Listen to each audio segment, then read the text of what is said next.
ज्यांना वाटतं हे कारखाने नाममात्र दराने जातात त्यांनी टेंडर भरा ना। काही कारखाने तर मी तुमच्या लक्षात आणून दिलं 3 आणि 4 आणि 5 कोटीला कारखाने गेले। कधी पत्रकारांनी एक अवाक्षरांनी उल्लेख केला नाही किंवा हे कारखाने 3 आणि 4 5 कोटीला कसे जातात। 2.5 हजार टनाचे कारखाने गेले की नाही, गेले की नाही?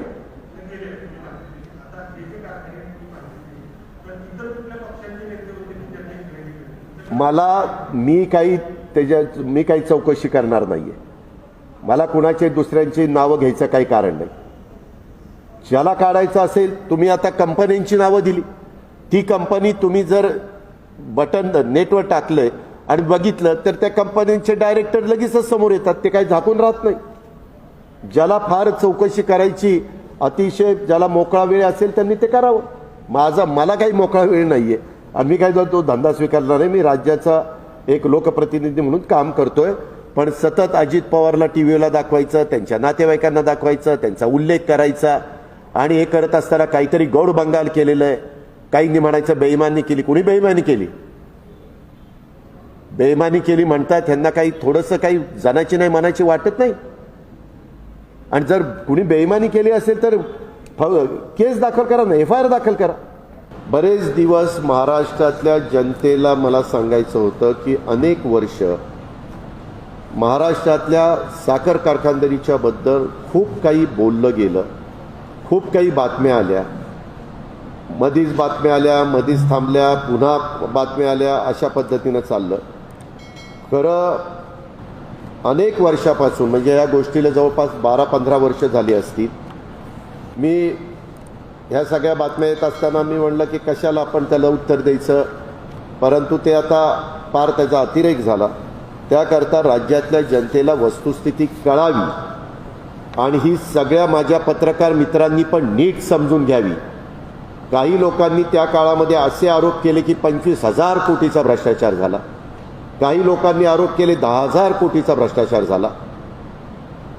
ह्यानंतर ह्याबद्दलची तक्रार आली, आमचं सरकार गेलं, नवीन सरकार आलं, त्यांनी CIDला चौकशी करायला लावली, CIDनं चौकशी केली, त्या चौकशीमध्ये काही निष्पन्न झालं नाही। त्याच्यानंतर ACBनी चौकशी केली, त्याच्यातनं पण काही ह्याच्यामध्ये गैरप्रकार झालेत असं त्यांना दिसलं नाही। EOWनी चौकशी केली, सहकार विभागाने पुन्हा एकदा न्यायाधीशांच्या प्रमुख अध्यक्षतेखाली चौकशी समिती नेमली, चौकशी केली, एक सदस्य काय त्याच्यामध्ये पण त्याच्यात त्यांनी निर्णय दिला। असे अनेकांचे निर्णय आले, पण काही जण पुन्हा पुन्हा त्या बातम्या देण्याचा प्रयत्न करतात। आता मी आपल्याला एक एक सांगतो। 2007 साली राम गणेश गडकरी सहकारी साखर कारखाना विकला गेला, त्यामध्ये नागपूर जिल्ह्यातला हा कारखाना 2.5 टनाचा, तो 12,95,00,000ला विकला गेला। नगरच्या एका कंपनीने तो खरेदी केला। नंतर अंबादेवी सहकारी साखर कारखाना विकला गेला, तो अमरावतीचा, तो 15,25,00,000ला कायनेटिक पेट्रोलियम लिमिटेड मुंबईच्या कंपनीने खरेदी केला। महात्मा सहकारी साखर कारखाना वर्ध्याचा विकला गेला, तो Mahatma sugars and powers limited नागपूरनी तो कारखाना 14,10,00,000ला विकत घेतला। वैनगंगा भंडाऱ्याचा कारखाना विकला गेला 1250 टनाचा, तो 14,10,00,000ला Wainganga sugar and power limited यांनी विकत घेतला। नंतर शंकर सहकारी साखर कारखाना यवतमाळचा विकला गेला, तो 2,500 टनाचा कारखाना 19,25,00,000ला सागर वाईन्स जालना, आणि मग त्यांनी घेऊन पुढं तो डेक्कन शुगर यांना विकला। म्हणजे घेताना सागर वाईननी घेतला आणि नंतर डेक्कन शुगरला विकला। अकोला सहकारी साखर कारखाना 17,10,00,000ला Venkatesh agro sugar product Mumbai यांनी तो विकत घेतला। कोंडेश्वर सहकारी साखर कारखाना अमरावतीचा सुदीन कन्सल्टन्सी प्रायव्हेट लिमिटेड जयसिंगपूरने 14,72,00,000ला विकत घेतला। त्याच्या आधीचा 17,10,00,000ला शंकर सहकारी साखर कारखाना वागलवाडा नांदेड हा भाऊसाहेब चव्हाण सहकारी साखर कारखाना नांदेड युनिट 3 मध्ये 2,500 टनाचा कारखाना 14,75,00,000ला विकला गेला. त्याच्यानंतर जरंडेश्वर सहकारी साखर कारखाना सातारा हा 66,75,00,000 65 का 66 इथं 66 दिलं.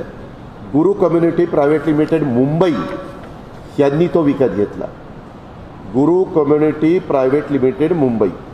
नंतर नरसिंह सहकारी साखर कारखाना परभणीचा हा Tridhara sugar private limited Powai Mumbai यांनी विकत घेतला 40,25,00,000ला. बालाघाट सहकारी साखर कारखाना लातूरचा 31,36,00,000ला Siddhi sugar and allied industry limited लातूरने विकत घेतला. पुष्पदंतेश्वर सहकारी साखर कारखाना Nandurbar Astoria jewellery private limited मुंबईने विकत घेतला. त्याच्यानंतर त्यांनी तो आयान LLP शुगर लिमिटेड यांना विकला. राजे विजयसिंह डफळे शेतकरी कारखाना सांगली जत 2,500 टनाचा कारखाना हा 47,86,00,000ला विकला गेला. तो राजारामबापू सहकारी साखर कारखान्याने घेतला. जालना सहकारी साखर कारखाना 42,31,00,000ला तापडिया कन्स्ट्रक्शन औरंगाबादने विकत घेतला. त्याच्यामध्ये हुतात्मा जयंतराव पाटील सहकारी साखर कारखाना भाऊराव चव्हाण सहकारी साखर कारखान्यानेच युनिट नंबर 4 म्हणून 48,51,00,000ला विकत घेतला. जय अंबिका सहकारी साखर कारखाना नांदेड 33,50,00,000ला कुंटूर शुगर ॲग्रो लिमिटेडने घेतला. कन्नड सहकारी साखर कारखाना औरंगाबादचा 50,20,00,000ला बारामती ॲग्रो लिमिटेड बारामतीने खरेदी केला. श्रीराम सहकारी साखर कारखाना नागपूर 11,97,00,000ला 2,500 टनी कारखाना व्यंकटेश्वरा पॉवर प्रोजेक्ट लिमिटेड कोल्हापूरने खरेदी केला. घृणेश्वर सहकारी साखर कारखाना औरंगाबाद ते 2,500 टनाचा 18,62,00,000ला घृणेश्वर शुगर प्रायव्हेट लिमिटेड औरंगाबादने खरेदी केला. बागेश्वरी सहकारी साखर कारखाना परतूर जालना 44,10,00,000ला श्रद्धा एजन्सी पुण्याने खरेदी केला. संत मुक्ताबाई सहकारी साखर कारखाना मुक्ताईनगर जळगाव 30,85,00,000ला श्रद्धा मुक्ताई एनर्जी पुणे यांनी खरेदी केला. प्रियदर्शिनी सहकारी साखर कारखाना लातूरचा विलास सहकारी साखर कारखाना त्यांनी तो खरेदी केला 69,75,00,000ला आणि श्रद्धा गेला 30,85,00,000ला 3,000 टनी कारखाना. निनाई देवी सहकारी साखर कारखाना दालमिया ह्या इंडस्ट्रीवाल्यांनी 24,30,00,000ला खरेदी केला. नगर तालुका सहकारी कारखाना नगरचा Piyush construction and infrastructure private limited औरंगाबादनी खरेदी केला 38,25,00,000ला. शिवशक्ती बुलढाणा 18,99,00,000ला बीज सेक्युअर लॅब्स पुणे यांनी खरेदी केला. पारनेर सहकारी साखर कारखाना क्रांती शुगरनी खरेदी केला 31,75,00,000. त्याच्याबद्दल पण बरंच आलं होतं. काही जण तिथं गेले, काही त्याच्यामध्ये निघालं नाही. सगळ्या गोष्टी नीटपणे झाल्या. हा तर कारखाना 2015ला विकला गेला. म्हणजे मागच्या सरकारच्या काळात शिवशक्ती बुलढाणा मागच्या सरकारच्या काळात बीज ते कारखाने विकले गेले. आता मागे लोक म्हणायची की हे कारखाने मातीमोल किमतीमध्ये विकले जातात.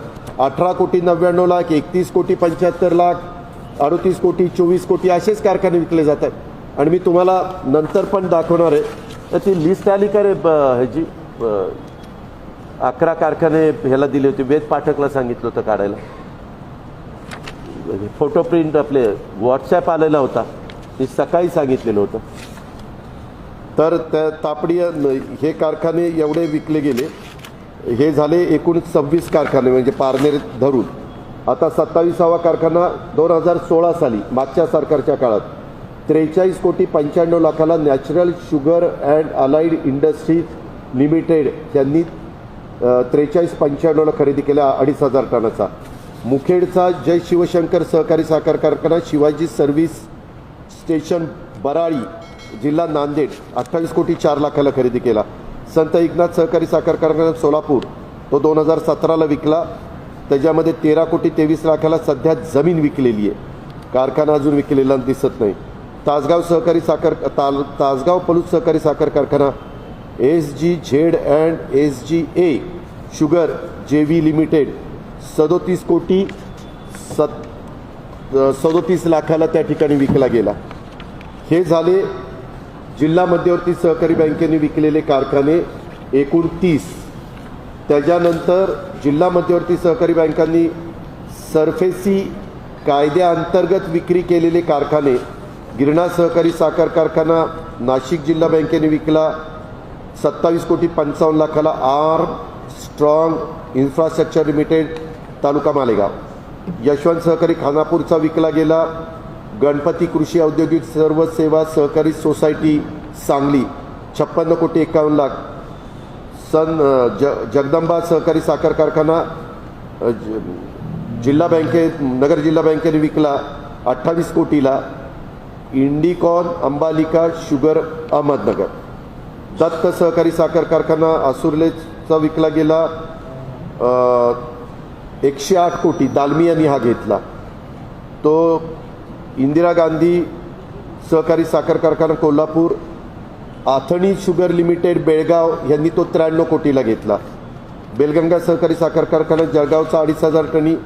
अंबाजी ट्रेडिंग कंपनी जळगाव 39 कोटी 22 लाखाला घेतला. हे 6 कारखाने जिल्हा बँकेने विकले. मागाशी मी तुम्हाला सांगितलं ते 30 कारखाने राज्य सहकारी बँकेने विकले गेल्या अनेक वर्षात 6 जिल्हा बँकेनी. त्याच्यानंतर शासन मान्यतेने विक्री केलेले कारखाने ह्याच्यात तर तुम्हाला आश्चर्य वाटेल. 2003 साली शेतकरी सहकारी साखर कारखाना धामणगाव अमरावतीचा, शरद सहकारी साखर कारखाना पैठणनी 3,36,00,000 कारखाना घेतला. शासनाने विक्री केलेला कारखाना 3,36,00,000. जिल्हाधिकारी यांनी शासन मान्यतेने विक्री केली.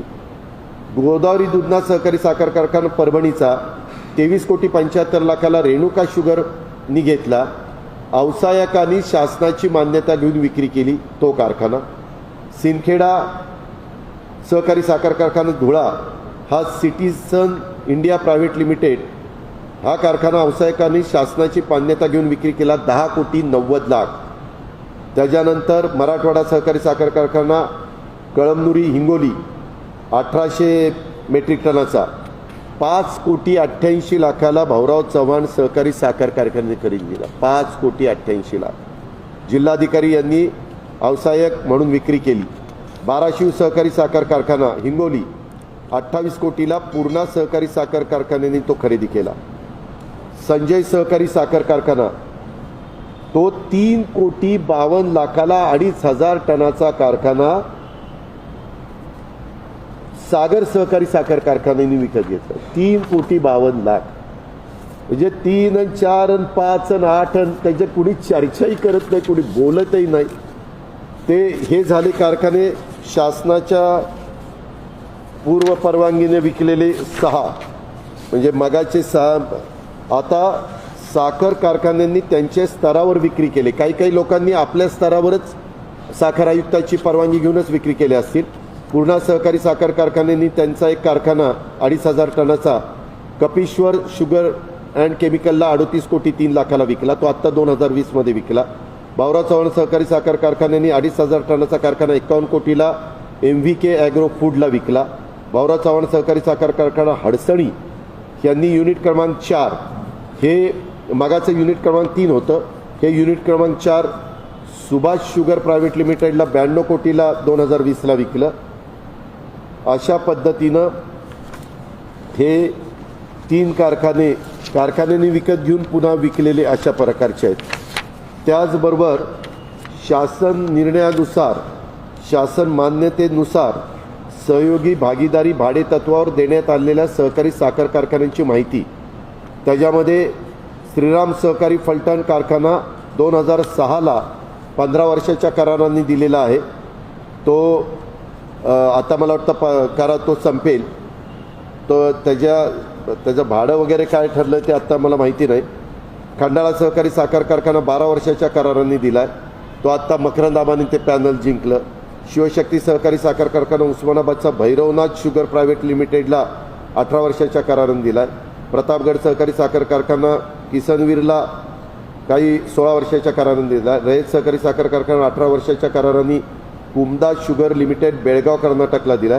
गणेश सहकारी साखर कारखाना डॉक्टर विखे पाटील सहकारी साखर कारखान्यांनी चालवायला घेतला. संत एकनाथ सहकारी साखर कारखाना सहयोगी तत्वावर, मागाचा आहे तो भागीदारी तत्वावर, हा सहयोगी तत्वावर Sachin Ghale sugar private limited Pune, हा मला वाटतं CA, त्यानं तो त्या ठिकाणी घेतलेला आहे चालवायला. सिद्धेश्वर सहकारी साखर कारखाना सिल्लोड हा भाडे तत्वावर खडकपूर्णा ॲग्रो लिमिटेड औरंगाबादनी चालवायला घेतला आहे. कर्मवीर काकासाहेब वाघ सहकारी साखर कारखाना भाडे तत्वावर स्वर्गीय अशोकराव बनकर सहकारी साखर कारखान्यांनी अशोकराव बनकर नागरी सहकारी पतसंस्था मर्यादित पिंपळगाव यांनी चालवायला घेतलेला आहे. तो आत्ता 2021मध्ये घेतला आहे, मगाचाही 2021मध्ये घेतला. आता चोपडा सहकारी साखर कारखाना भाडे तत्वावर बारामती ॲग्रो लिमिटेडनी चालवायला घेतला आहे. आदिवासी सहकारी साखर कारखाना हा आत्ताच भाडे तत्वावर द्वारकाधीश सहकारी साखर कारखान्याने चालवायला घेतला आहे. आणि 14/10/2021ला भाडे तत्वावर तुळजाभवानी सहकारी साखर कारखाना गोकुळ शुगर धोत्री दक्षिण सोलापूर यांनी चालवायला घेतला. असे 12 कारखाने चालवायला दिलेले आहेत. त्याच्याच पुढं महाराष्ट्र राज्य सहकारी बँकेनी काही कारखाने चालवायला दिले. ते उदयसिंगराव गायकवाड सहकारी साखर कारखाना तो 22 वर्षाच्या ह्यांनी चालवायला दिला आहे. रयत सहकारी साखर कारखाना तो चालवायला दिला आहे. त्याच्यामध्ये प्रतिवर्षी किती भाडं द्यायचं, काय द्यायचं, कुठं प्रतिवर्षी 1.5 कोटी द्यायचं आहे, कुठं 100 रुपये द्यायचं आहे, 100 लाख द्यायचं म्हणजे 1 कोटी, कुठं 75 रुपये टनाला द्यायचे आहेत, कुठं 50 रुपये टनाला द्यायचे आहेत. अशा पद्धतीनं उदयसिंगराव गायकवाड सहकारी साखर कारखाना, रयत सहकारी साखर कारखाना, भाऊसाहेब बिराजदार सहकारी साखर कारखाना, बाणगंगा सहकारी साखर कारखाना, वसंतदादा पाटील सहकारी साखर कारखाना, केदारेश्वर सहकारी साखर कारखाना, जिजामाता सहकारी साखर कारखाना, सांगोला सहकारी साखर कारखाना असे 8 कारखाने अधिकचे चालवायला हे अलीकडच्या काळात दिले. म्हणजे 30 आणि 10 40 50 60 61 62 63 65 कारखाने महाराष्ट्रामध्ये गेल्या काही वर्षामध्ये चालवायला दिलेत. काही विकलेत, काय किमतीनं विकले तेही मी तुम्हाला सांगितलेले आहे. आणि हे सगळं करत असताना आत्ताच एक नवीन टेंडर महाराष्ट्र राज्य सहकारी बँकेने काढलेलं आहे. त्याच्यामध्ये त्यांनी जवळपास 11 सहकारी साखर कारखाने चालवायला देण्याच्या बद्दलचं टेंडर आहे. 25 वर्षाच्या करता त्यांना ते चालवायला द्यायचं आहे. गंगापूर सहकारी साखर कारखाना गंगापूर औरंगाबाद, विनायक सहकारी साखर कारखाना वैजापूर जिल्हा औरंगाबाद, शिवाजीराव पाटील निलंगेकर साखर कारखाना लातूर, गजानन सहकारी साखर कारखाना जिल्हा बीड, महेश सहकारी साखर कारखाना बीड कडा बीड, पांझराकान सहकारी साखर कारखाना भांडणेक साखरी आपलं धुळा, जय जवान सहकारी साखर कारखाना, जय जवान जय किसान सहकारी साखर कारखाना तालुका चाकूर जिल्हा लातूर, यशवंत सहकारी साखर कारखाना आपल्या इथला पण थेऊरचा तो पण चालवायला देण्याच्याकरता टेंडरमध्ये नोटीस आलेली आहे.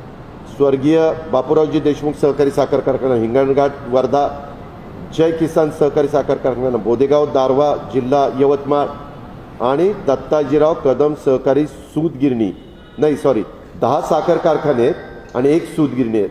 म्हणजे अशा पद्धतीनं 64 सहकारी साखर कारखाने हे वेगवेगळ्या कंपन्यांनी विकत घेतलेत. काही कंपन्यांनी चालवायला घेतलेत, काही कंपन्यांनी घेऊन पुन्हा ते दुसऱ्यांना विकलेले आहेत. आणि ह्याच्या संदर्भामध्ये वेगवेगळे लोक सातत्याने काही ना काही टीका करून त्याच्यामध्ये लोकांची दिशाभूल करण्याचा प्रयत्न करतायत. मी तुम्हाला मगाशीच सांगितलं, जरंडेश्वर सहकारी साखर कारखाना हा गुरु कम्युनिटी ही मुंबईची कंपनी आहे, त्यांनी त्या ठिकाणी घेतला. त्या कंपनीच्याकडनं नंतर तो कारखाना BVG ग्रुपचे हनुमान गायकवाड आहे. हनुमान गायकवाडांनी जरंडेश्वर शुगर मिल ही कंपनी काढली. त्यांची फॅमिली आणि त्यांचे मित्रपरिवार त्याच्यामध्ये होते. त्यांनी तो कारखाना चालवला. तो कारखाना त्यांनी चालवल्यानंतर त्यांना त्यावर्षी तोटा आला. तोटा आल्यानंतर त्यांनी पुन्हा निर्णय बदलला आणि तो कारखाना त्यांनी दुसऱ्याला त्या ठिकाणी दुसऱ्या कंपनीला दिला. दुसऱ्या कंपनीने तो चालवायला घेतलेला आहे. म्हणजे ती कंपनीच विकत घेतली, जरंडेश्वर काय ती शुगर. थांबा एक मिनिट थांबा, मी देतो, मी 1-2 मिनटं. मला जरंडेश्वरच्या बद्दल सातत्याने माझ्या नातेवाईकांचा उल्लेख केला जातो, माझ्या घरातल्या काही व्यक्तींचा उल्लेख केला जातो. मला खरोखरीच आज एक गोष्ट स्पष्टपणे तुमच्यामार्फत महाराष्ट्राच्या कानाकोपऱ्यातल्या मान्यवरांना, नागरिकांना सांगायची की सुंदरबन कोऑपरेटिव्ह सोसायटी एक सोसायटी आहे मुंबईतली. त्यांनी मुंबई उच्च न्यायालयामध्ये जनहित याचिका क्रमांक 67/2007 दाखल केली होती 2007ला. त्या अनुषंगाने उच्च न्यायालयाने महाराष्ट्र राज्य सहकारी बँकेने जरंडेश्वर सहकारी साखर कारखान्याच्या लिलावा संदर्भामध्ये कारवाई करावी असं सांगितलं. खरं हा कारखाना होता, ह्याला फायनान्स दिलेला होता, लीड बँक होती MSC बँक, पण त्याच्यामध्ये बरोबर होती मुंबई जिल्ह्यामध्ये होती सहकारी बँक. सुंदरबाग कोऑपरेटिव्ह सोसायटी म्हटली आम्ही आमच्या ठेवी मुंबई जिल्हा बँकेत ठेवल्यात आणि त्या ठेवी अडचणीत आल्या तर आम्हाला कोण वाली आहे, आमचे पैसे आहेत. मग ते कोर्टात गेल्यावर कोर्टाने MSC बँकेला सांगितलं की हे पैसे पहिल्यांदा वसूल करण्याच्या संधी द्या. ती 1 वर्षाची का काहीतरी संधी दिली, त्याच्यामध्ये त्यांना पैसे फेडता आले नाही आणि मग त्यांनी आदेश केले. कुणी केले? सरकारने नाही, मुंबई उच्च न्यायालयाचे आदेश आहेत, त्या आदेशाची कॉपी पण आहे. उच्च न्यायालयाच्या आदेशाविरोधात जरंडेश्वर सहकारी साखर कारखाना त्यावेळेसचा तो सहकारी होता, त्यांनी उच्च न्यायालयात नोटीस ऑफ मोशन क्रमांक 181/2010 दाखल केलं. सदर नोटीस ऑफ मोशनच्या अनुषंगाने उच्च न्यायालयाने दिनांक 15/4/2010 आणि 20/4/2010 अन्वये जरंडेश्वर सहकारी साखर कारखान्यांनी MSC बँकेकडे अर्ज करून 3 महिन्याच्या आत रक्कम अदा करण्याचे निर्देश दिले आणि कारखान्याने अशी रक्कम अदा न केल्यास बँकेकडून सदर कारखान्याचा ताबा घेण्याचे निर्देश दिल्यानुसार 30/4/2010 अन्वये बँकेने ताबा घेतला. म्हणजे त्यांना नंतर पण पुन्हा उच्च न्यायालयाने संधी दिलेली होती त्या बोर्डाला, किंवा तुम्ही पैसे भरा त्या मुंबई जिल्हा बँकेचे आणि तुम्ही तुमचा कारखाना चालवा. पहिल्यांदाही संधी दिली, ही दुसऱ्यांदा संधी दिली. त्या संदर्भामध्ये त्यानुसार कारखान्याने घेतलेल्या बैठकीत 18 कोटी रुपये रकमेची रक्कम अदा करण्यात संधी देण्यात आली होती. 18 कोटीच रुपये भरायचे होते. त्यानुसार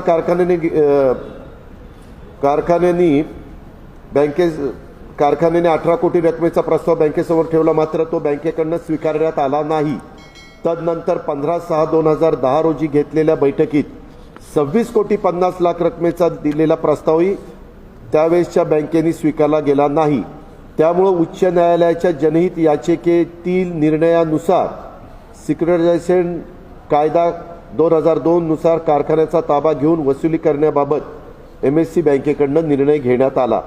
जरंडेश्वर सहकारी साखर कारखाना MSC बँकेकडून सिक्युरिटायझेशन कायदा 2002 अंतर्गत होणाऱ्या लिलावाविरुद्ध रिट याचिका क्रमांक 9236/2009 अन्वये आव्हान देऊन लिलावाला स्थगिती देण्याची विनंती केली. सदर याचिका उच्च न्यायालयाने निकाली काढली. जरंडेश्वर सहकारी साखर कारखाना यांनी MSC बँकेकडनं ती निकाली काढल्यानंतर बँकेच्या सिक्युरिटायझेशन कायदा 2002 नुसार होणाऱ्या लिलावाविरुद्ध कारखान्याने सर्वोच्च न्यायालयामध्ये दाखल केलेली SLP क्रमांक 15,310/2010 या सर्वोच्च न्यायालयाने फेटाळली. म्हणजे हायकोर्टाने नाकारलं, सुप्रीम कोर्टाने फेटाळलं. हे तर कुणी लक्षातच घेत नाही. हे काही कुणी बळजबरी केलेली नाहीये. हे ज्यांच्यामुळं कारखान्याचं तिथं नुकसान झालं आणि तेच अशा पद्धतीनं काही ना काही चुकीचं लोकांच्या समोर सांगतात. हे सगळे कोर्टाचे आदेश इथं आहेत. त्याच्यानंतर बँकेच्या सिक्युरिटायझेशन कायदा 2002 नुसार होणाऱ्या लिलावाविरुद्ध कारखान्याने सर्वोच्च न्यायालयामध्ये ती फेटाळल्यानंतर MSC बँकेने लिलावाची कार्यपद्धती अंतिम केली. बँकेच्या संचालक मंडळाच्या 12/10/2010 बैठकीमध्ये निविदा उघडण्यात आली. त्यानुसार गुरु कम्युनिटीज प्रायव्हेट लिमिटेड मुंबई यांनी निविदा सर्वात जास्त म्हणजे 65,75,00,000ची भरली. ह्याच्यामध्ये 15 ते 17 लोकांनी निविदा भरल्या होत्या. त्याच्यात माझ्या माहितीप्रमाणे राजाराम बापू शुगर म्हणजे राजाराम बापू सहकारी साखर कारखाना होता, मला वाटतं दौंड होता, अनेक जण होते, आत्मीचा होता, खूप जणांनी त्या निविदा भरल्या होत्या, त्याचं रेकॉर्ड पण आहे. नंतर जरंडेश्वर सहकारी साखर कारखाने, महाराष्ट्र राज्य बँक आणि इतर 44 यांच्या विरुद्ध JMFC न्यायालय कोरेगाव अन्वये फौजदारी तक्रार दाखल करून गुरु कम्युनिटीज प्रायव्हेट लिमिटेड यांना कारखाना विकण्याच्या संदर्भात आक्षेप नोंदवला.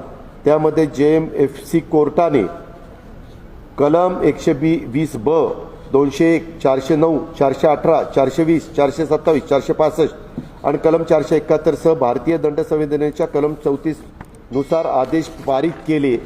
तदनंतर MSC बँकेने अतिरिक्त सत्र न्यायालय सातारा येथे क्रिमिनल रिव्हिजन 108/2011 अन्वये माननीय JMFC न्यायालय कोरेगाव यांच्या आदेशाला स्थगिती देण्याबाबत रिव्हिजन अर्ज दाखल केला.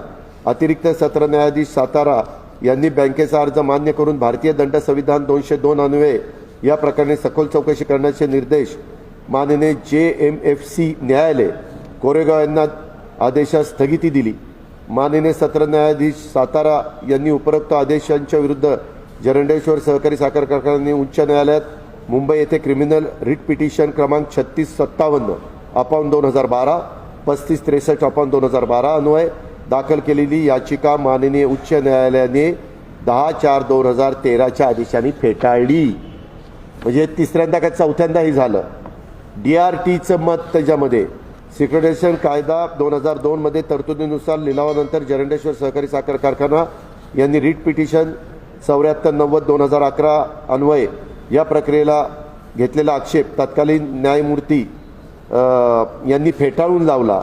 तदनंतर कारखान्याने सिक्युरिटायझेशन कायदा 2002 अंतर्गत झालेले लिलाव पद्धतीने प्रक्रियेस कर्ज वसुली न्यायाधिकरण ज्याला DRT आपण म्हणतो पुणे यांच्याकडे अर्ज क्रमांक SA 164/2011 अन्वये आक्षेप घेतला.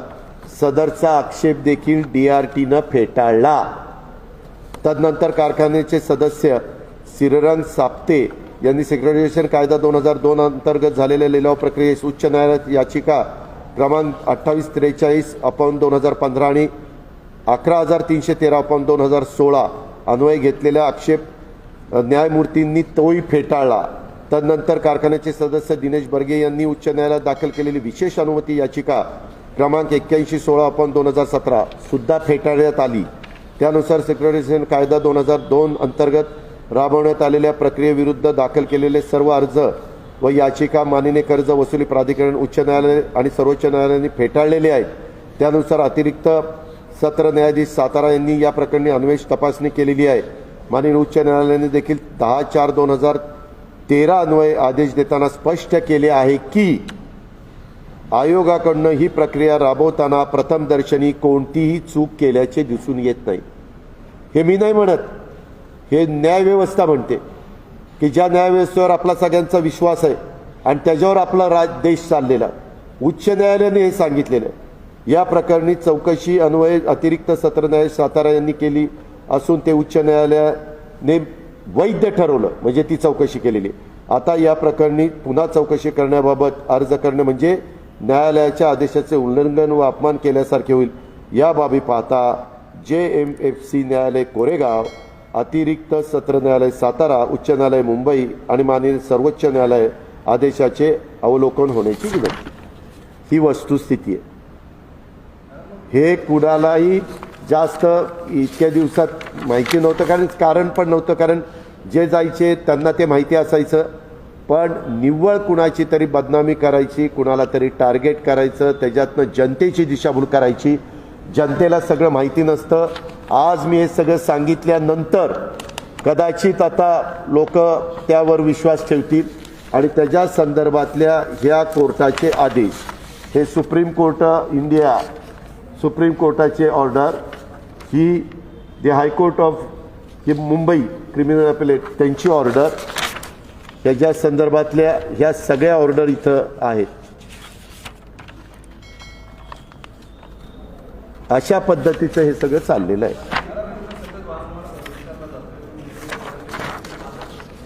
मी आपल्याला मराठीमध्ये सांगितलं ना की गुरु कम्युनिटीनी, तुम्ही ती कंपनी जाऊन बघा ना.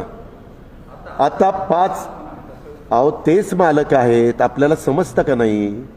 मी पुन्हा सांगतोय, तो कारखाना त्या कंपनीनं जसं बाकीचे कारखाने जिल्हा बँकेनी, राज्य बँकेनी किंवा ज्यांनी घेतले त्यांनी चालवायला दिलेले, तसं त्या गायकवाडांच्या कंपनीला चालवायला दिले. नंतर त्याच्या आधी देखील झुंझुनवाल्यांनी तो कारखाना चालवून बघितला, तो तोट्यात गेला. तुम्ही साताराच्या पत्रकारांना विचारा. त्याच्यानंतर माझ्या माहितीप्रमाणे विनय कोरेंनी वारणा सहकारी साखर कारखाना चालवायला गेला, तो तोट्यात गेला. त्याच्यानंतर एक सांगलीची एक कंपनी होती, नाव तिचं विसरलं, स्नेहा का काहीतरी असं, त्यांनी चालवायला घेतला, तो तोट्यात गेला. त्याच्यानंतर घेतल्यानंतर आपला हनुमंत गायकवाड ते तोट्यात गेले. ही सगळी तिथली परिस्थिती आहे. त्याच्यानंतर आता जी कंपनी घेतली चालवते त्याच्यामध्ये असं लोकांना दाखवलं 700-750 कोटी रुपये 65 कोटीच्या कारखान्याला कर्ज कसं मिळालं. तुम्ही एक गोष्ट लक्षात घ्या, तुम्ही पण आत्ता जे 11 कारखाने चालवायला काढलेलं आहे टेंडर आपल्या MSC बँकेनी, त्याच्यामध्ये तुम्ही कारखाना घेतला आणि तुम्ही त्याचं ओव्हरऑइलिंग केलं आणि समजा तो 2,500 टनाचा कारखाना असेल, 2,500 टनाचा कारखाना 5 लाख टन क्रशिंग करतो. 5 लाख टन क्रशिंग केलं तर साधारण 5-15 150 कोटी रुपये शेतकऱ्यांच्या पेमेंटच्या करता मंजूर केले जातात. कसे? साखरेचं एक पोतं तयार झाल्यानंतर 85 ते 90% त्या पोत्यावर कर्ज मिळतं. काही जण काय म्हणतात की तो कारखाना गुरु कम्युनिटीने 65 कोटीला घेतला आणि आता एरंडेश्वर शुगर मिल जे चालवत आहेत त्यांना 750 कोटी रुपये कर्ज कसं मिळालं. त्या कारखान्याची कॅपॅसिटी माझ्या माहितीप्रमाणे 10,000, मी पण माहिती घेतली, मी त्या मॅनेजमेंटला विचारलं, त्यांनी सांगितलं की 10,000ची कॅपॅसिटी आहे. 10,000ची कॅपॅसिटी म्हणजे साधारण 15 लाख मेट्रिक टन क्रशिंग. 15 लाखाला गुणिले 3,000, 450 कोटी रुपये इथंच होतात. आणि त्यांनी 2 लाख लिटरची डिस्लरी, 2,500 टनाचा कारखाना 10,000 टनी आणि कोजन काहीतरी 50 वगैरे असं काहीतरी कानावर आले. हे सगळं केल्यामुळं त्यांना उभारणीच्या करता त्यांनी 350-400 कोटी रुपये रितसर कर्ज, जे महाराष्ट्रातल्या अनेक साखर कारखान्यांना मिळतं कागदपत्राची पूर्तता केल्यानंतर, ते त्यांना त्या ठिकाणी मिळालेलं आहे. त्यांची परतफेड व्यवस्थितपणे चाललेली आहे. तिथं व्यवहार तोडणी वाहतुकीचे मी तिथं काही लोकांना विचारलं तर ते म्हणले की आमचे चेकचे व्यवहार असतात, ज्याचा ऊस जातो त्यांना चेकनी पैसे मिळतात. साखर विकली की साखरेचे पैसे चेकनी जमा होतात अशी माझी माहिती आहे. त्याच्यामध्ये इथेनॉल विकलं गव्हर्नमेंटच्या कंपन्यांना, त्याचेही पैसे चेकनी त्या ठिकाणी येतात.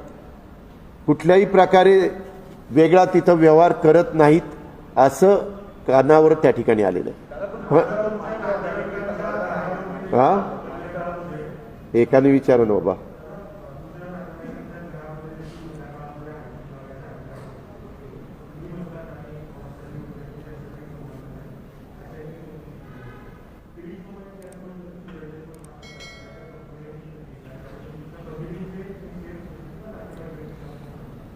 माझं म्हणणं की मी काय म्हणलो त्यांनी काय म्हणलं सगळंच बाजूला ठेवा. आता केंद्राची संस्था चौकशी करते, राज्याच्या तर संस्थांनी सगळ्यांनी चौकशी केली, त्याच्यात वस्तुस्थिती पुढे येईल ना, येईल का नाही येईल. प्रत्येक वेळेस त्यांनी काहीतरी आरोप करायचा आणि त्याला दुसऱ्यांनी कुणीतरी उत्तर द्यायचे, तेवढेच कुणाला धंदे नाही आहेत. काही जण मोकळेच आहेत नुसते इकडे तिकडे फिरायला. बरं, तुम्ही पण कधी विचारलं नाही, मध्ये PDCC बँकेत गेले होते, PDCC बँकेमध्ये काय झालं. PDCC बँक आज राज्यातली एक चांगली बँक म्हणून ओळखली जाते, हे तर तुम्हाला माहिती आहे का. PDCC बँकेने चुकीचा व्यवहार केलाय का. त्याचबरोबर पारनेरच्या बद्दल तुम्हालाही माहिती आहे की पारनेरचा मालक नानासाहेब नवले आहेत. आज नानासाहेब नवलेंची तातोड्याला किती एकर जमीन होती ती तुम्हाला माहिती आहे. त्यांना त्याच्यामध्ये रक्कम मिळाली, त्यांनी तो 35 कोटीचा कारखाना. ज्यांना वाटतं हे कारखाने नाममात्र दराने जातात त्यांनी टेंडर भरा ना. काही कारखाने तर मी तुमच्या लक्षात आणून दिलं, 3 आणि 4 आणि 5 कोटीला कारखाने गेले. कधी पत्रकारांनी एक अवाक्षरांनी उल्लेख केला नाही किंवा हे कारखाने 3 आणि 4-5 कोटीला कसे जातात. 2,500 टनाचे कारखाने गेले की नाही, गेले की नाही.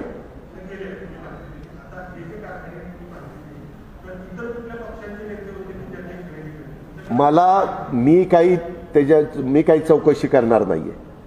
मला कुणाचे दुसऱ्यांची नावं घ्यायचं काही कारण नाही. ज्याला काढायचं असेल, तुम्ही आता कंपन्यांची नावं दिली, ती कंपनी तुम्ही जर बटन नेटवर टाकलंय आणि बघितलं तर त्या कंपनीचे डायरेक्टर लगेचच समोर येतात, ते काही झाकून राहत नाही. ज्याला फार चौकशी करायची अतिशय ज्याला मोकळा वेळ असेल त्यांनी ते करावं. मला काही मोकळा वेळ नाहीये आणि मी काय तो धंदा स्वीकारणार नाही. मी राज्याचा एक लोकप्रतिनिधी म्हणून काम करतोय, पण सतत अजित पवारला टीव्हीला दाखवायचं, त्यांच्या नातेवाईकांना दाखवायचं, त्यांचा उल्लेख करायचा आणि हे करत असताना काहीतरी गौड बंगाल केलेलं आहे. काहींनी म्हणायचं बेईमानी केली. कुणी बेईमानी केली? बेईमानी केली म्हणतात त्यांना काही थोडंसं काही जनाची नाही मनाची वाटत नाही. आणि जर कुणी बेईमानी केली असेल तर केस दाखल करा ना, FIR दाखल करा. झालं, हे जर तिसरंच आहे.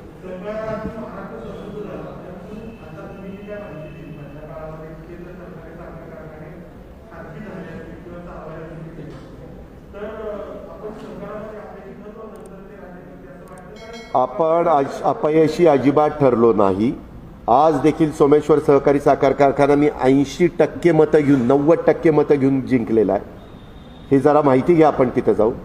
माझ्या पॅनलला 90% मतं मिळाली. अजून मी तिथे चेअरमन व्हाईस चेअरमन निवड केली नाही. जिथं मॅनेजमेंट खराब असती तिथं मात्र कारखान्यांचं वाटोळं झालं.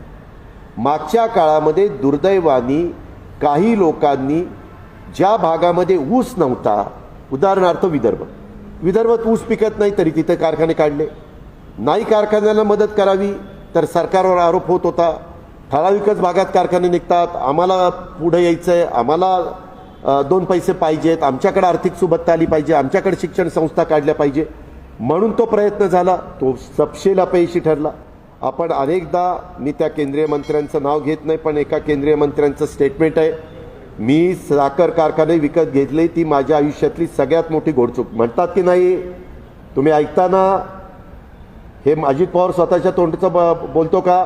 आता काल का परवा का तेरवा देवेंद्र फडणवीसांच्या नेतृत्वाखाली हर्षवर्धन पाटील, धनंजय महाडिक, राधाकृष्ण विखे पाटील, रावसाहेब दानवे तर मंत्रिमंडळात आहेत, त्याच्यामुळे ते होतेच तिथं. राहुल नव्हता बहुतेक त्या मीटिंग. असे काही मान्यवर तिथं गेले. कशा करता गेले? आज काही कारखाने, मी तुम्हाला अतिशयोक्ती वाटेल की कारखान्याची किंमत नवा कोरा उभा करायचं म्हटलं तर 350 कोटी, कर्जही 450 कोटी. आता त्याचं पुनर्गठन केल्याशिवाय, त्याला 10 वर्षाची परतफेड दिल्याशिवाय, त्याला पुन्हा कारखाना सुरू करायला मदत केल्याशिवाय तर गत्यंतर नाही. आणि त्याकरता हे काही निर्णय RBIला घ्यावे लागतात, नाबार्डला घ्यावे लागतात, केंद्र सरकारला घ्यावे लागतात. जसा पवारसाहेब 10 वर्ष कृषी मंत्री असताना आम्ही अनेकदा आजारी कारखान्यांना मदत करण्याच्या करता तिथं जायचो. आजारी कारखाने कशामुळे पडतात?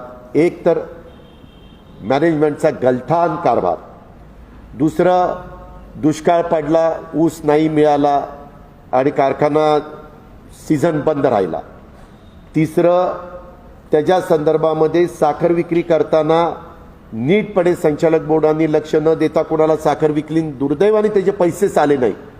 मागे काही कारखान्यांच्या बाबतीमध्ये 50-50, 100-100 कोटी रुपये बुडाले. अशा काही घटना घडल्या तर कारखाने अडचणीमध्ये येतात. मागच्या काळात विलासराव देशमुखांच्या मंत्रिमंडळात आम्ही काम करत असताना विलासरावांनी सांगितलं, यशवंतराव चव्हाण साहेबांच्या पासून त्यापर्यंतच्या मंत्रिमंडळापर्यंत जेवढी महाराष्ट्राला साखर कारखाने काढण्याची गरज होती तेवढे कारखाने निघालेले. आता इथून पुढे राज्य सरकारचं भागभांडवल देण्याची गरज नाही, कारण एकाच 5 भागभांडवल. म्हणजे तेव्हा पद्धत कशी असायची, 3 कोटी रुपये तुम्ही गोळा केले तर 5-3-15 18 कोटी रुपये, 15 कोटी रुपये राज्य सरकार द्यायचं, 15 आणि 3 18, आणि वरचे जे काही 60% रक्कम असेल ते हे द्यायची, वित्तीय संस्था द्यायची. आणि त्याच्यात साखर विक्री करताना त्यांना कंट्रोल नव्हतं, त्यांना किती साखर विक्री आणि त्याच्यात त्यांना पैसे मिळायचे, म्हणून ते कारखाने झाले. विलासराव म्हणले की आता इथून पुढे कारखाने द्यायचे नाही. तो निर्णय झाल्यानंतर मग हे खाजगीकरण पुढे आलं. मागे पूर्वी खाजगीकरणातनं आपण सहकाराकडे आलो. आता काही सहकारातल्या चुकीच्या वाईट प्रवृत्तीमुळं काही खाजगीकरण झालं, ही वस्तुस्थिती नाकारली जात नाही. पण आजही महाराष्ट्रामध्ये नाव घ्यायचं म्हटलं तर सहकार महर्षी भाऊसाहेब थोरात सहकारी साखर कारखाना उत्तम आहे. राजाराम बापू सहकारी साखर कारखान्याचे सगळे युनिट उत्तम आहे. मांजरा विलासराव देशमुख सहकारी साखर कारखान्याचे सगळे युनिट उत्तम आहे. रेणा सहकारी साखर कारखाना घ्या, विकास सहकारी साखर कारखाना घ्या, इवन राजेश टोपेंचे पण दोन्ही कारखाने तसे उत्तम आहे. असे अनेक जणांचे कारखाने मॅनेजमेंट जिथं चांगली आहे. मी प्रायोगिक तत्वावर काही नावं घेतली, काही नावं माझ्याकडनं चुकून राहिली पण असतील, पण महाराष्ट्रामध्ये तिथून आर्थिक सुबत्ता आली, चांगला भाव देतात, चांगल्या पद्धतीनं लोकांना मदत करतात, चांगल्या प्रकारे शिक्षण संस्था काढल्यात. ही पण गोष्ट आपण नाकारू शकत नाही.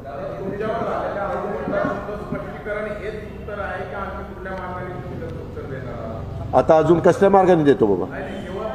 एक मिनिट, हे का मी तो आता ती इन्क्वायरी करेल ना, चौकशी यंत्रणा करेल ना बाबा. चौकशी यंत्रणा आहे की नाही मागे वेगवेगळ्या. मी आता तुम्ही हायकोर्ट आणि सुप्रीम कोर्टाच्या पेक्षा पुढे गेला का? हायकोर्ट आणि सुप्रीम कोर्टाची इथं आहेत ना ऑर्डर्स, तरी देखील यांच्या ऑर्डर्स देखील काहींना मान्य नाही. हे दुर्दैव आहे. सर, लोकशाहीमध्ये आपल्याला काम करायचं म्हणलं, कायदा सुव्यवस्थेच्या प्रमाणे राज्य चालतंय म्हणल्यानंतर ह्या सगळ्या गोष्टीचा आदर केला पाहिजे. आपण एखाद्या ठिकाणी नाही आमच्या तहसीलदारकडे नाही मिळालं, प्रांताकडे जातो, प्रांताकडे नाही मिळालं ॲडिशनल कलेक्टरकडे जातो, कलेक्टरकडे जातो, विभागीय आयुक्ताकडे जातो, तिथून मंत्र्यापर्यंत जातो. मंत्र्यापाशी पण नाही, त्यांना वाटलं नाही मिळत तर आपण हायकोर्टात जातो. हायकोर्टात पण ते दिलेला निर्णयच्या बद्दल त्यांना सुप्रीम कोर्टामध्ये पण जाण्याची पॉवर आहे. आता सुप्रीम कोर्टाच्या पेक्षा वर अजून मला नाही वाटत कोणी पॉवर आपल्यात.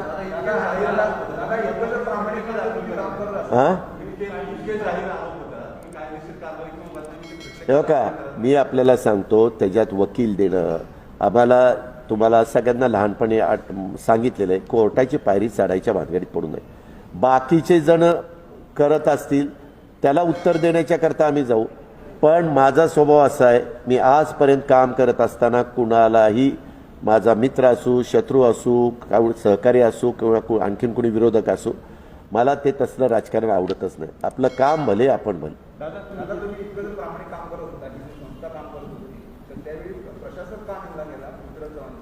कुठे? हां, मी त्यावेळेस राज्य सहकारी बँकेमध्ये नव्हतो, मी डायरेक्टर होतो. मी बँकेत जात नव्हतो. मी MSC बँकेचा चेअरमन होतो. त्यावेळेस बँक नंबर 1ला होती. आणि तुम्ही एक गोष्ट लक्षात घ्या, बरं झालं तुम्ही प्रश्न विचारला. त्याच्यानंतर बँकेमध्ये प्रशासक बसला. आज आम्ही गव्हर्नमेंटमध्ये आहोत. सहकार खातं राष्ट्रवादीकडे. उद्याच्याला तिथं मी बँकेची निवडणूक लावू शकतो की नाही? आता प्रशासक कोण आहे? पूर्वीच्या सरकारने 3 लोकांची कमिटी केली होती, त्याच्यातले 2 कमी करून आता जे अनास्कर आहेत, जे मागच्या मंत्रिमंडळाने निर्णय घेऊन तिथं प्रशासक म्हणून नेमले, त्यांनाच आम्ही कंटिन्यू केलं. आमची भूमिका स्वच्छ असल्याशिवाय आम्ही केलं. बँक चांगली चालवावी. मला तर एका मिनिटात आम्ही मुख्यमंत्र्यांना विनंती करू किंवा सहकार मंत्र्यांना की आता दिवस 5 वर्ष व्हायची होती ती संपलेली, आता रितसर निवडणूक लावा. पण आम्ही नाही निवडणूक लावत, कारण आता बँकेचं व्यवस्थित चाललेलं आहे. आज बँक 350-400 कोटी रुपये तोट्यात आहे. आणि मला एक सांगावं, जर बँक अडचणीमध्ये असती तर बँक नफ्यात आली असती. आज आपल्या राज्यातल्या कित्येक बँका पार धुळदाण झाली. सेवा विकास बँक घ्या, शिवाजीराव भोसले बँक घ्या, रुपी बँकेची काय अवस्था आहे तुम्ही बघताय, कर्नाळा का कुठली बँक तिचं काय अवस्था आहे, पेण बँकेची काय अवस्था आहे. मध्ये कुठली तरी एक सुवर्ण म्हणून बँक होती वाटतं, सुवर्ण युग का काहीतरी अशी काय, माझ्याकडनं थोडंसं चुकेल पण एक होती आगाशी साहेबांची. हां, अशा काही बँकांची काय अवस्था झाली बघा ना. तुम्ही पण पत्रकार, त्या गोष्टीवर आम्ही नाही बोललो आत्तापर्यंत. तुम्ही पण याला कुठंतरी काहीतरी पाणी मुडत असेल बरं का, काहीतरी कळत असं. आत्ता हे सगळं ऐकल्यावर तुम्ही थोडंसं गप्पा बसला. हे तुम्हाला एक गोष्ट माहिती की अजित पवार सांगताना खोटं सांगत नाही, एवढं तर महाराष्ट्राला माहिती आहे ना. अहो, एक मिनिट माझंही ऐका. त्यांना म्हणो तिथला शिवाजीराव निलंगेकर कारखाना घ्या आणि चालवा ना. तुम्ही आज बाहेर जाऊ, जर कुठल्या तरी एखाद्या मोठ्या व्यक्तीच्या बद्दल किंवा ज्याची जनमानसामध्ये प्रतिमा आहे त्याच्याबद्दल काही गरळ ओकली तर ती ब्रेकिंग न्यूज होणारच ना. आज जर त्यांनी एवढं सगळं चाललं असतं तर तिथला तो कुठला कारखाना, किल्लारी सहकारी साखर कारखान्याची काय अवस्था आहे. पवार साहेबांनी भूकंपाच्या काळामध्ये काही कोट रुपये तो कारखाना पुन्हा उभा राहावा म्हणून दिलेला होता. मराठवाड्यातला एक महत्त्वाचा कारखाना राहिला का. हे काही पुण्याची नावं घेतात, काही करतात. म्हणजे वाटेल ते. आम्हाला तेवढा वेळ नाही हो की बाबा हे ज्यांनी आरोप केलेले त्यांना नोटिसा पाठवा, अमकं करा तमकं करा, ह्या वकिलाला जाऊन भेटा त्या वकिलाला जाऊन. काय काहींची ऑफिसेस थाटलेली आहेत. तिथं CA नेमलेत, वकील नेमलेत, सगळं काही नेमलेलं आहे. नुसत्या नोटिसा द्यायच्या, इकडून दौरा तिकडं, तिकडून दौरा इकडं. हे आत्ता सांगितलेलं मी सगळं वस्तुस्थिती सांगितलेली आहे. तुम्ही तर त्या 4 आणि 5 कोटीला कारखाने विकले त्याचं तर काही कोणी बोलायलाच तयार नाही. 4 कोटी आणि 5 कोटीला काय मिळतंय. काही 12 कोटी 13 कोटी 15 कोटी. या सगळ्या 65 कारखान्याची मी तुम्हाला माहिती दिली. 65 कारखान्यामध्ये कुणी बाकीच्या कारखान्यांच्याकडे लक्ष देतंय का. कारण तिथं पारनेरचं 2 दिवस बातमी आली, त्याच्यानंतर कुणी त्या पारनेरकडं काय झालं कुणी विचारायला तयार नाही. अरे एवढ्या आरोपाचं काय झालं.